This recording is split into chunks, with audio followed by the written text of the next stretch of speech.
हाँ, मेरी special demand है घर की, क्योंकि घर की हमें बहुत ज़्यादा दिक्कतें हैं। हम 1000 के रूम के 5000 देते हैं, उसमें बहुत सारी बाउंडेशंस हुआ करती हैं।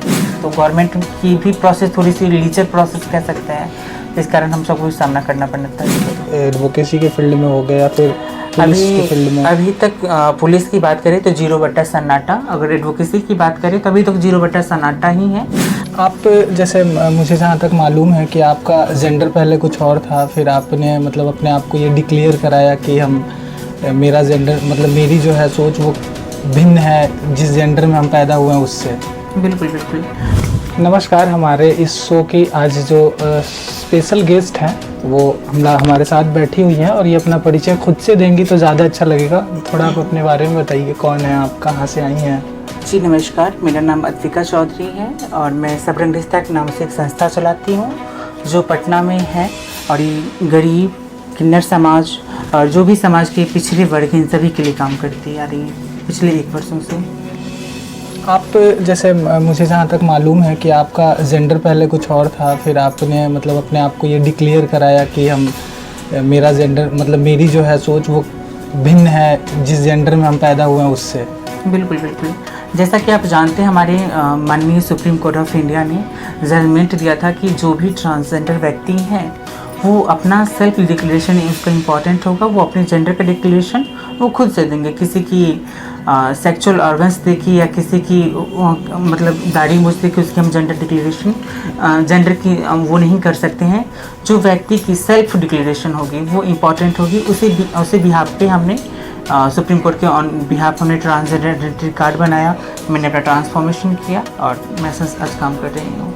अच्छा, एक वो कहना चाहेंगे हम कि आप लोगों की जो जैसे लोग कहते हैं कि एकता जो है ना वो आप लोगों में ज़्यादा देखा जाता है कि आप लोग एक हैं सबसे ज़्यादा, जो अगर ज़रूरत पड़ेगी तो एक आवाज़ पे आप लोग सब एक साथ खड़े हो जाते हैं। तो अगर ऐसा है तो आपकी जो चीज़ें हैं, जो मांग है सरकार से, वो अब तक क्यों नहीं पहुँच पाई है वहाँ तक? देखिए, हम अपनी मांगों को लेके अभी तक जो हमारी समाज की छवि बनी हुई है कि ये लोग रोड पे आ जाते हैं, प्रदर्शन करते हैं, तो अभी हम लोगों ने बोला कि नहीं, अगर ये माइंडसेट है लोगों की तो हम लोग चेंज करते हैं। सिर्फ हम प्रदर्शन करके नहीं, हम लीगल तौर पे भी अपनी मांगों को रख सकते हैं। और जैसा कि आप जानते हैं कि हम लोग मांग कर रहे हैं, हमारे काफ़ी जो लॉयर्स हैं जैसे बालसा डालसा ये सब काम कर रही हैं, हमारी मांगों की उठा रही हैं। तो मुझे नहीं लगता कि इन सब चीज़ों के लिए बार बार हमें रोड पे आने की आवश्यकता है। हम शांतिपूर्ण तरीके से अपनी बातों को सरकार तक पहुंचा सकते हैं। इस बात को आप मानती हैं कि जो आप लोगों के जो कम्युनिटी के लोग हैं जो उग्र रूप दिखाते हैं, थोड़ी थोड़ी सी चीज़ों को लेकर रोड पे आते हैं, वो गलत है? निश्चित तौर पे गलत है, क्योंकि जो गलत है वो गलत है, चाहे किसी भी कम्युनिटी के हो, चाहे कोई महिला हो, पुरुष हो या फिर किन्नर समाज के हो।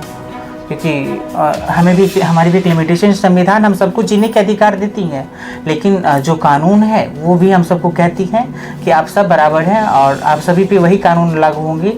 भारत के जितने भी व्यक्ति हैं सब पे एक कानून लागू होता है, किसी के लिए अलग अलग नहीं है। अच्छा, तो जो वो रूप करते हैं वो अपने आप को ठीक कहीं ना कहीं आप पढ़ी लिखी भी हैं और इन सब के बीच से हैं, तो हम लोग बाहर से जो चीज़ नहीं देख सकते वो ज़्यादा आपको पता होगा। तो कुछ चीज़ें जो आपको लगता है कि सरकार की तरफ से जल्दी मुहैया करा दिया जाए, ऐसा कुछ अगर डिमांड? हाँ, मेरी स्पेशल डिमांड है घर की, क्योंकि घर की हमें बहुत ज़्यादा दिक्कतें हैं। हम 1000 के रूम के 5000 देते हैं, उसमें बहुत सारी बाउंडेशंस हुआ करती हैं। हम तो ऐसे रूम में रहते हैं जहाँ पे धूप भी नहीं पहुँच पाती, हवा की एक झोंके नहीं पहुँचती हैं, वहाँ भी हम लोग रहते हैं। तो पहले हमारी मूलभूत आवश्यकताएं घर है, आवास योजना से हमें पहले जोड़ा जाए। रोज़गार को लेके? हाँ, रोज़गार तो ठीक है, रोज़गार चाहिए, उसमें बहुत सारी प्रॉब्लम्स हैं। कुछ लोग एजुकेटेड है, कुछ लोग नॉन एजुकेटेड हैं, बहुत सारी गवर्नमेंट की क्राइटेरिया भी हैं। लेकिन अगर घर मिल जाए छोटी मोटी, अभी जैसे कि उद्योग विभाग ने बोला कि सारे ट्रांसजेंडर को कुछ बिजनेस करने के लिए लोन दिया जाएगा, तो छोटे छोटे उद्योग भी लोग कर सकते हैं या कर भी रहे हैं, मिल रहा है लाभ उसका। कई लोगों ने इंटरेस्ट दिखाया, लेकिन अभी पिछले वाली लिस्ट में भी सिंगल पर्सन को नहीं मिला है। तो गवर्नमेंट की भी प्रोसेस थोड़ी सी लीचर प्रोसेस कह सकते हैं, इस कारण हम सबको सामना करना पड़ता है, दिक्कत होगा। अच्छा, तो आप लोगों के लिए जो चीज़ें मतलब सरकार की तरफ से जो बिल वगैरह जो पास होती है, आप लोग तक पहुँच पाती है? मुझे लगता है 100 लोगों में से 1 लोगों तक पहुंच पाती होंगी, 99 लोग अछूते हैं उन चीज़ों से। इसके पीछे कारण क्या है? मतलब आपकी जानकारी आपके पास नहीं है उस चीज़ की, या फिर वो बीच में कहीं गायब हो जाती है? नहीं, सबसे बड़ी दिक्कतें हैं कि जो चीज़ें हो रही हैं आजकल, बहुत सारी लोग हैं जो पढ़े लिखे नहीं है, कहीं पढ़ नहीं सकते हैं, लेकिन सोशल मीडिया के माध्यम से अवेयर ज़रूर होते, मोबाइल सब देखते हैं। तो अगर इस टाइप की इन्फॉर्मेशन फ्लैश हो मोबाइलों पे, टीवियों पे, तो शायद लोग अवेयर हो जाएंगे, उनको पता है अच्छा गवर्नमेंट हमारे लिए ये कर रही है। अच्छा, जैसे अभी हमने प्रधानमंत्री जी ने आवास योजना दिया, हमने इतने लोगों को आवास दिया, हमने इतने महिलाओं को गैस सिलेंडर दिया। ऐसे होगा कि हमने ट्रांसजेंडर के लिए इतना हमने ये किया वो किया, तो हो सकता है कि जो कम्युनिटी के लोग हैं, जो पढ़े लिखे नहीं भी हैं, वो देख के समझ जाएंगे अच्छा हमारे लिए सरकार ये की है, यहाँ जाना है। अच्छा, बाहर की कम्युनिटी के मुकाबले जो आप लोगों की अपनी कम्युनिटी है, उसमें क्या सपोर्टिव लोग होते हैं? जैसे अगर किन्हीं को पढ़ना है, दिक्कत है उनके पास, तो आप लोग ऐसे सपोर्टिव आपस में कह सकते हैं, हम लोग आपस में पढ़ते भी हैं।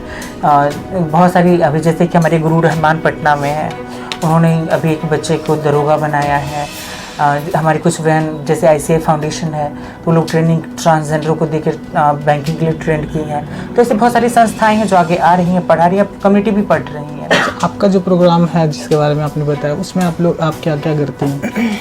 ये हमारा संस्था है जो किन्नर समाज के लिए जो भी मूलभूत आवश्यकताएं हैं, चाहे उनके लीगल राइट्स के लिए लड़ना हो या फिर उनकी मूलभूत आवश्यकताएं के लिए लड़ना हो, तो इन्हीं चीज़ों के लिए मैं आवाज़ उठाती हूँ। क्योंकि मान लीजिए पूरी कम्युनिटी को रोड पे उतरना सही नहीं होगा, तो एक साथ सभी यूनिटी बना के एक ऑर्गेनाइजेशन बनाएं और उसके माध्यम से हम अपनी बातों को सरकार तक पहुँचाते हैं। कितना सपोर्टिव है आपके लिए, मतलब बाहरी लोग जैसे एडवोकेसी के फील्ड में हो गए या फिर पुलिस के फील्ड में? अभी तक पुलिस की बात करें तो 0 सन्नाटा, अगर एडवोकेसी की बात करें तो अभी तक 0 सन्नाटा ही है। बट अभी बिहार लीगल अथॉरिटी के सपोर्ट से उन्होंने कुछ प्रोग्राम लॉन्च की हैं और कई फैसिलिटीज अब ट्रांसजेंडर लीगल के लिए उन्होंने दी है कि एडवोकेट फ्री मिलेंगी। तो अब कुछ एडवोकेट्स भी इन चीज़ों पर काम कर रहे हैं और मुझे खुशी हो रही है कि रूपम जी हैं, संतोष सर हैं, ऐसे बहुत सारे सर हैं जो डालसा के लोग हैं, पालसा के लोग हैं, खुल के सामने आ रहे हैं, खुल के सपोर्ट कर रहे हैं। संदेश कोई अगर आप अपने समाज के लोगों को देना चाहेंगे हमारे माध्यम से? हाँ, मैं एक संदेश देना चाहूँगी कि सबसे पहले, मेरी बातें बुरी लगेंगी माफ़ कीजिएगा, हमें हर जगह सिर्फ फ़ायदा के लिए नहीं जाना है। और हमें हमेशा औरतें जो थी वो भी अपनी मांगों के लिए हमेशा रोड पे आती रही हैं, प्रदर्शन करती रही हैं, मांगों को गवर्नमेंट तक रखती रही हैं, तब उनको उनकी अधिकार मिली है। अधिकार कोई मांगने से नहीं देता है, छीनना पड़ता है। तो हम लड़ाई करके नहीं, लेकिन लीगली ज़रूर छीन सकते हैं, लेकिन जहाँ ज़रूरत पड़े सब यूनिटी दिखाएं और सामने आके गवर्नमेंट से फाइट करें। जैसा कि हमारे साथ अभी अद्विका जी थी और इन्होंने जितना इनके पास जानकारी थी, इन्होंने अपने समाज के लिए और हमारे लोगों के लिए बहुत सारी चीज़ें हैं जो अछूत है, जिन चीज़ों से हम लोग, हमारे पास जानकारी नहीं, उनके बारे में इन्होंने बताया है। और इन्होंने एक बहुत अच्छी बात कही है कि अधिकार के लिए लड़ना पड़ता है, छीनना पड़ता है, लेकिन हाँ, वो लड़ाई थोड़ा कानूनी रूप से लड़ा जाए तो जल्दी अधिकार मिल जाता है, क्योंकि रोड पे उतरने से हर चीज़ हासिल नहीं हो सकता है। बाकी आप लोगों को क्या राय है, हमारे साथ ज़रूर शेयर कीजिएगा। देखते रहिए WR TV। जय हिंद।